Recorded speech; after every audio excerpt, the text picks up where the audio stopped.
But still అసలు women అంటే పాపం అయ్యో అని అనే తత్వం ఇది ఈ ఏజ్లో కూడా ఎదుర్కొని చూసినప్పుడు ఒళ్ళు భగ్గు అన్నట్టుగా అనిపిస్తుంది ఉంటుంది. ఇప్పుడు అంటే అయ్యో పాపం అనుకుంటే బయటికి అంటే ఇక బాగుండదేమో, మనని ఛాందస్లు అనుకుంటారేమో అని అనుకోకుండా చూడ్డానికి చాలా క్లియర్గా తెలుస్తుంటుంది ఎదుటి వాళ్ళ ప్రవర్తన.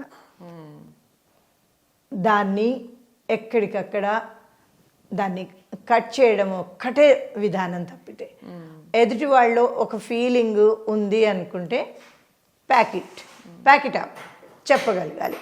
ఆఫీస్లో కొలీగ్ కానివ్వండి, ఇంట్లో పరిస్థితులు అయినప్పుడు వాళ్ళకి పాపము అని జాలి పడుతున్నారు అంటే అది ఖచ్చితంగా ఖండించగలగాలి.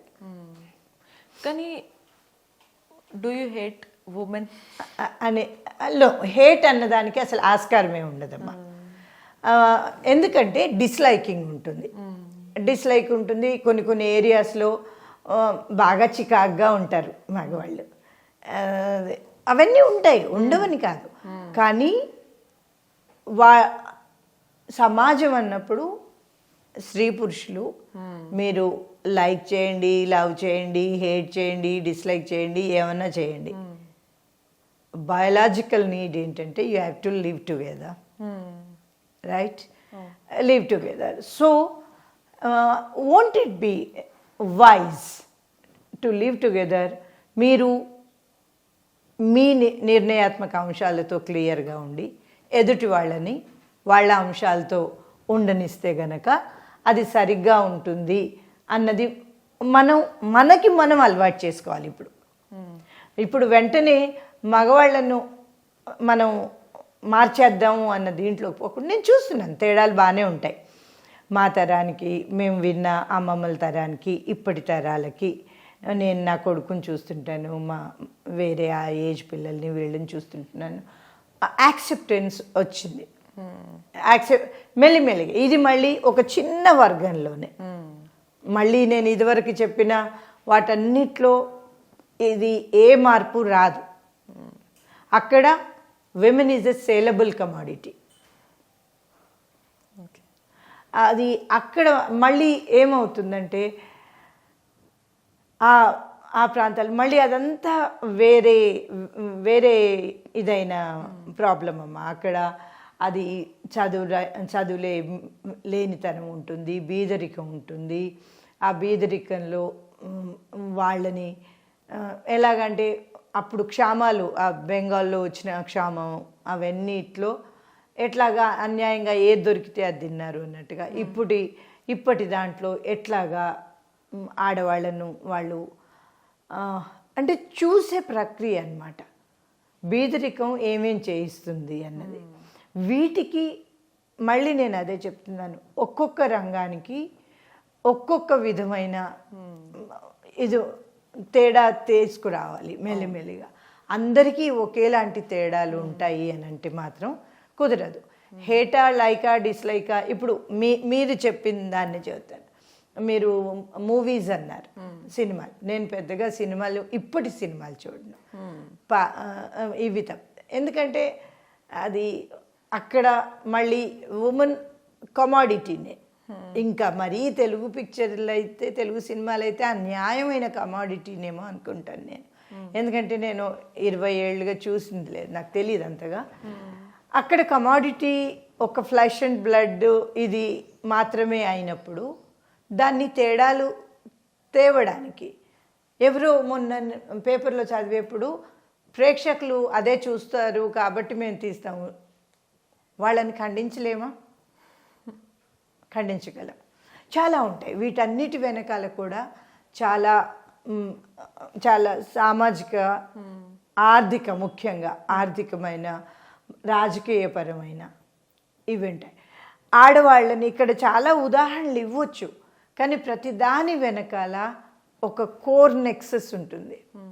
వాళ్ళు అందులో తమను తాము బంధించుకుంటారు. బంధించుకున్నప్పుడు ఇంకా వాళ్ళు బయటికి రావడానికి ప్రయత్నం చేయలేనప్పుడు ఈ సంఘాలు, ఫెమినిస్ట్ సంఘాలు ఇవన్నీను. ఫెమినిస్ట్ అన్నారు కదా, ఆ పాయింట్కి వస్తే అసలు ఈ ఫెమినిస్ట్ అనే పదము ఈ మధ్య అందరూ వాడడం అలవాటు అయిపోయింది. దాని అసలు అర్థం ఏంటి, అసలు సొసైటీ దాన్ని ఎలా వాడుతుంది, మీరేం చెప్తున్నారు? Okay, talking about these ideological questions 2024లో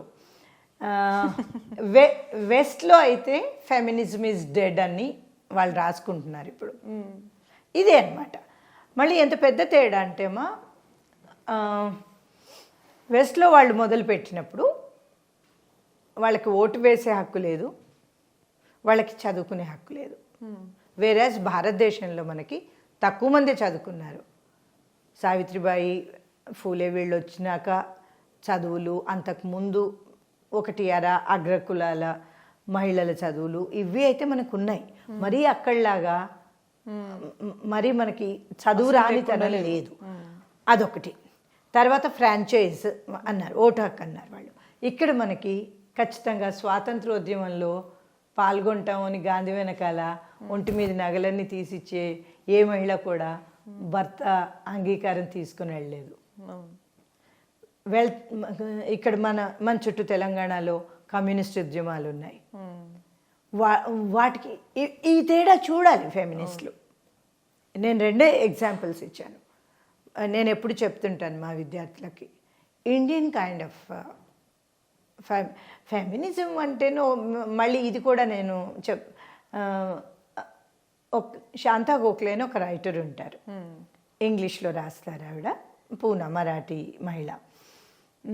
పూనాలో 1970లో అప్పుడు విమెన్ స్టడీస్ వింగ్ స్పెషల్గా ఓపెన్ చేశారు మొదటిసారిగా పూనా యూనివర్సిటీలో. అయితే వచ్చి ఆవిడ్ని, అమ్మ మీరు వచ్చి దాన్ని ఓపెన్ చేసి మాట్లాడాలి అని అడిగారు. అడిగితే ఆమంది, అదేమిట్రా యూనివర్సిటీలలో విమెన్ స్టడీస్ ఏంటి, మేమేమన్నా డైనోసార్లమా, మేమేమన్నా అంతరించిపోయే జాత, మేముంటేనే మీరు కదా, మేము అంతరించిపోయినట్టుగా మా స్టడీలు మా అధ్యయనాలు ఏంటి, అది ఇప్పుడు 2024లో కూడా మనం ఆడవాళ్ళందరం ఈ ఒక్కరోజు పండగలు చాలా అన్యాయమైన విషయాలు ఇవి, వీటిని జరిపే ఇప్పుడు ఈ ఫెమినిజాలు అని వాళ్ళు చెప్పినవి. నేను అంటే యాజ్ ఎ ప్రొఫెసర్ నేను ఏళ్ళ నుంచి మనకి ఏమీ పొసగని ఫెమినిజాలు ఇప్పుడు, అంటే వెస్ట్ మాట్లాడి అలసిపోయి ఫెమినిజం ఈజ్ డెడ్ అని డిక్లేర్ చేసుకుంటున్నప్పుడు, ఇప్పుడు మన వాళ్ళు కళ్ళు తెరుచుకుని తొక్కేయండి, తోసేయండి ఇండ్లని, పదండి ముందుకు అంటూ ఉంటే నవ్వు వస్తూ ఉంటుంది. ఎందుకంటే ఒక జీవన రీతిని పెంపొందించుకోవడానికి ఒక సమాజ అవగాహన చాలా అవసరం. ఆ సమాజ అవగాహన సరిగ్గా ఉన్నప్పుడు దానికి అనుగుణంగానని, కానీ అందులో ఇమీడియట్గా ఒక జీవన సరళి దాంట్లో ఇది ఉన్నప్పుడు ఆ జీవన సరళిని మీ చేతుల్లో మీ టర్మ్స్లో మీరు బతకడం అలవాటు చేసుకున్నప్పుడు మనకి క్వశ్చన్స్ అన్నీ ఎదురవ్వవు. కాకపోతే నిజంగా భారతీయ సమాజాలలో ఇప్పుడు అమ్మాయిలు ఎదుర్కోవాల్సిన ఛాలెంజెస్ చాలా ఎక్కువగానే అవుతున్నాయి. దానికి ఇమోషనల్ బెంట్ కాకుండా ఒక సైకలాజికల్ బెంట్లో వచ్చి ఆ ప్రశ్నను ఎదుర్కొంటే సక్సెస్ఫుల్గా ఆడపిల్లలు ముందుకెళ్ళగలుగుతారు.